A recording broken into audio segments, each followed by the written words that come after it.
E aí, gente, beleza? Rodrigo Bibo do site podcast bibotalk.com, gravando agora com a câmera, com o lapelinha, acho que o áudio até vai ficar melhor, fazendo testes, né? Fazendo testes. Galera, vocês curtiram demais perguntas e respostas e o Instagram não para de vir pergunta e tem umas perguntas muito boas, outras eu até selecionei porque eu tenho que dar uma estudada, né? Então assim, nem toda pergunta eu olho aqui e sei responder, não, tem outras que eu, até estudando eu não sei se eu vou conseguir responder, mas tem umas perguntas muito legais e algumas são de coisas assim, interessante. Gente, a primeira aqui. Como pastor, o que mais te entristece no cristianismo protestante contemporâneo? Algumas coisas me entristecem no cristianismo contemporâneo, falando dos evangélicos, tá? Mas, sem sombra de dúvida, o que mais me preocupa atualmente são as alianças políticas, são o apoio de determinados pastores e até igrejas a determinada chapa política, né? Ou a determinada proposta política, a determinado partido político ou a determinado candidato. Eu creio que a gente já falou bastante isso em BTcasts e tal, inclusive com o Ricardo Alexandre, a gente teve uma live aqui bem séria sobre isso. Eu penso que o que mais me entristece é isso, é essa aliança evangélica com projetos políticos. Isso é extremamente perigoso. Isso é extremamente danoso à mensagem do evangelho. Quando eu vejo um pastor apoiando um candidato político, eu tenho 3 tipos de ruim, porque, claro que ele como indivíduo, ele pode apoiar, eu acho que ele é um cidadão e como cidadão. Só que a gente não pode ter, o pastor não pode ser, não, como cidadão eu tô apoiando. Pô, mano, você é pastor de 6 mil pessoas, você é pastor de 2, 3 mil pessoas, você não é mais só um cidadão, você é um cidadão que influencia a gente pra caramba, você tem que ter prudência, sabe, como você vai se portar nas redes sociais. E eu acho que indicar um candidato é sempre muito perigoso. Por quê? Porque políticos, a maioria deles fazem coisas erradas, tomam decisões que são contrárias ao evangelho, gente. Não existe um político que seja 100% fechado com os valores do cristianismo. Não tem, nem aquele que fica citando o versículo bíblico. Não, até porque cita errado, né? Teologicamente é bem lamentável. Então, para mim, esse é o maior desgosto. Inclusive nos Estados Unidos, alguns amigos meus lá falando, né, de igrejas inteiras que apoiaram o Trump e tal. E, cara, todo esse rolo envolvendo o Trump e algumas posturas dele afastou muitas pessoas da igreja. Não pessoas que, não vou na igreja porque aquela igreja apoia o Trump. Não, pessoas que já eram da comunidade e viram de repente a sua instituição apoiar o Trump ou até o Biden, enfim, porque isso também acontece com a esquerda, algumas igrejas idolatram a esquerda. Então, para mim, isso me entristece demais, porque nenhum projeto político se coaduna com o evangelho, entendeu? A gente tem que ver o que está mais próximo e tal, só que assim, fazer campanha é extremamente perigoso. Tá? Se a maconha for legalizada, continuará sendo pecado usá-la? Não, eu acho que assim como a maconha e o sexo anal não são pecados. Agora, devemos fazer? A pergunta é mais biológica do que moral, na minha opinião. Como assim, Bibo? Mais biológica do que moral? Cara, a maconha é uma parada que não faz bem pra você, ainda mais essa que é comprada por aí na rua. Causa perda de memória e um monte de coisa que eu não lembro agora. Então, assim, não vale a pena você consumir, porque relaxa, porque os artistas consomem e não sei o que. Cara, eu acho que não vale a pena. A maconha, né? Claro, tem muita gente que só fuma maconha e fica fumando maconha pro resto da vida. Ok, mas muitos começam com a maconha e vão para outras drogas, né? Então, assim, claro que tem pessoas que não migram de droga, mas muitos acabam migrando de droga. Então, maconha é suponhamos aqui maconha numa parada legalizada. Ela vai te fazer mal, cara. Então, acho que você não deveria consumir, assim como o sexo anal. Não tem nada na Bíblia que diga que um casal não possa ter relações dessa natureza. Então pode fazer, Bíblia? Meu irmão e minha irmã, o que um casal faz dentro das 4 paredes com consentimento é totalmente problema deles, é totalmente do fórum íntimo do casal. Agora, biologicamente falando, o sexo anal, ele é recomendável? Não. Ele pode trazer problemas aos esfíncteres, então não é muito recomendável o sexo anal por conta de uma parada biológica, entende? Fora que, outro dia eu falo sobre sexo anal porque tem algumas nojeiras que, para evitar nojeiras, você pode danificar inclusive o seu intestino. Então não é recomendável, assim como a maconha não é recomendável. A Coca-Cola é legalizada e não é recomendável. Por quê? Porque faz mal, entendeu? Claro que a gente bebe e tal. Aí eu penso, pô, então já que dá uma bebidinha na Coca, por que não dá uma bitocada na maconha? Fica a seu critério, tá bom? Não faz bem, eu não faria. Então não é uma questão legal, é uma questão biológica, na minha opinião. Hoje em dia é uma questão legal, né?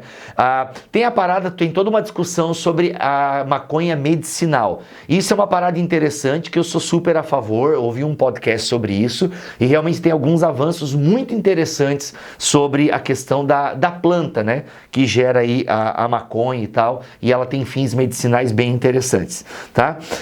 Qual é o maior medo, expectativa do Bibo em relação ao futuro da teologia no Brasil? Curto prazo? Eu acho que a minha resposta que eu dei antes, eu coloco aqui também, tá? Acho que fica legal. Qual comentário bíblico você indica? Cara, depende. Tem um que perguntou aqui qual comentário bíblico você indica para quem está iniciando. Bem, para quem está iniciando, gente, nesse universo da Bíblia, teologia, estudo, começa com uma boa Bíblia de estudo. Bíblia de estudo NVT, Bíblia de estudo NVI, entendeu? Começa com uma Bíblia de estudo. Depois você começou a pregar, começou a ensinar na igreja, aí compra um comentário bíblico volume único. Tem o da Vida Nova, que é muito bom, tem o da Vida também, que é legal. Enfim, tem o comentário bíblico Wiersbe, acho que até tá aqui, ó, na minha estante, ó, é da Geográfica. Ele é legal, é um bom, até esse do canto ali, tá vendo, né? Ele é legal aqui, ó, esse aqui. Ele é legal, ele é um bom comentário, entendeu? São bons comentários. Depois vocês podem ir para aquele da Shed Publicações, a Vida Nova tem lançado bons comentários. A Vida Nova tem uma série de comentários bíblicos para quem tá começando, que eu acho elas muito boa. A Bíblia para você, tipo Filipenses para você, Tito para você, Romanos para você, sabe? É bem legal essa série de comentários da Vida Nova. Se for comprar na Amazon, compre por bibotalk.com/Amazon, compre no nosso link e ajude o nosso ministério. Vamos lá, maconha já foi. Por que mudou para a onda dura? Cara, comecei a andar com o Lipão. Eu tenho um programa com o Lipão. Toda quinta-feira a gente faz o Na Mesa com os Pastores, abordando vários temas do cristianismo e da espiritualidade. Inclusive, a gente está agora numa série sobre os 7 pecados capitais. É só você digitar Na Mesa com os Pastores no YouTube, que você vai achar lá no canal da Onda Dura. Tudo que a gente já produziu, tem muita coisa boa. Inclusive está em forma de podcast também nas principais plataformas. E, cara, o Lipão realmente é o líder. É um líder que eu procurava, sabe? Ele é um cara que inspira, ele é um cara que lidera, é temente a Deus, conhece teologia. E eu curto demais, assim, e, pô, me apaixonei, sabe, curti andar com o cara, entendeu? Fui pastoreado por ele e pensei, por que não, né? Por que não mudar pra onda? Inclusive, uma das outras perguntas que fizeram aqui pra mim, como é que é mudar de igreja?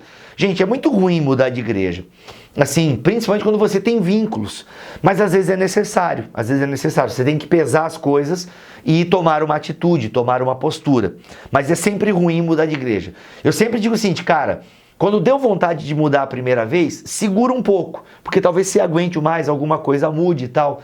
Mas se a coisa não mudar, talvez seja melhor né, você mudar de igreja.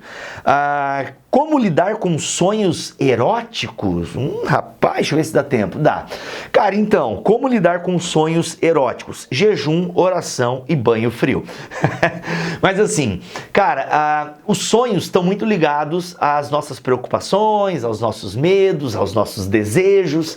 Então você tem que tomar com o que você anda pensando, com o que você anda ocupando muito a sua cabeça. Eu já tive sonhos eróticos, inclusive, já acordei, né, já tive lá a poluição noturna, né? Então assim, e na época eu não consumia pornografia, nada disso, mas eu pensava muito em sexo. Eu era um cara solteiro, queria namorar, queria casar e queria transar, né? Então por mais que eu não consumisse pornografia, sabe, a gente conversava muito sobre namoro, nas pregações, tudo lá, quando vocês casarem, vocês vão ver. Então assim, eu ficava meio louco, só ficava pensando em sexo, por mais que eu não consumisse pornografia. E talvez seja o caso da pessoa que perguntou aqui. Então, você tem que começar, desopilar, como diz a minha esposa, sem começar a pensar em outras coisas, ocupar a sua cabeça com outras coisas. Paulo vai dizer aos Colossenses, né, habite a palavra de Deus ricamente em vocês. Então, comece a fazer exercício físico, sabe? Desencana de algumas coisas. Se você consome pornografia, não preciso nem dizer, né? Para de consumir essa porcaria, que isso vai acabar com a tua vida, vai acabar, né? Eu sei que isso talvez não acabe assim a curto prazo, mas, mano, faz muito mal a pornografia e você sabe disso, então pare de consumir, entendeu? Agora, se você tá no outro caso, que... Gente, quando eu falei que vai acabar com a sua vida, porque às vezes a gente acha assim, eu falei de forma tão dramática que parece que vai acabar com tudo. Não, a pornografia vai acabando assim, tipo, ela vai acabar com a sua vida, bem doce, sabe? Porque ela vai te cozinhando aos poucos e quando vê, aí ela vai acabar com a sua vida. Então, como lidar com sonhos, cara? Sei lá, revendo um pouco os seus desejos, suas preocupações, os seus anseios, o que você tem colocado para dentro da sua cachola, beleza? O que fazer quando a igreja da sua namorada, todo mundo roda no manto, menos você? O que fazer quando a igreja da sua namorada, todo mundo roda, menos você? Não, na verdade, nessa história só tu rodou, né, irmão? Cara, muda de namorada, uai.